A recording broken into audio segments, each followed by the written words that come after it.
لبيك اللهم لبيك لبيك لا شريك لك لبيك. 3 hari jelang puncak ibadah haji di Arafah, jemaah Indonesia diimbau beristirahat total di hotel. Imbauan ini disampaikan Ketua Sektor 3 Dakar Makkah Iqbal Ismail. Ia meminta jemaah menjaga kondisi fisik dan tidak banyak beraktivitas. Puncak ibadah haji akan berlangsung Kamis 5 Juni 2025 bertepatan dengan 9 Zulhijjah. Seluruh jamaah akan diberangkatkan ke Arafah secara bertahap mulai dari Rabu 4 Juni. Sektor 3 masih menyiapkan sistem keberangkatan berbasis kafilah.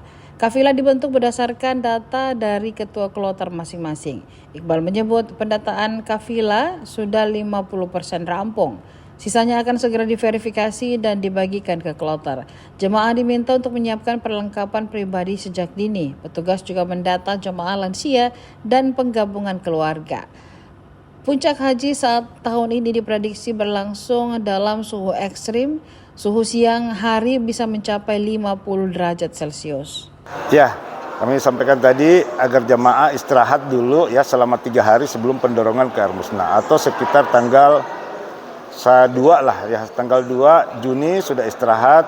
Kami sarankan tidak keluar lagi dari hotel, siapkan segala sesuatunya untuk kita berangkat ke Air Musnah. Karena kita ketahui bersama nanti pada saat puncak Arafah ya, pada puncak haji itu diperkirakan derajat sampai 50 derajat kepanasannya ya, 50.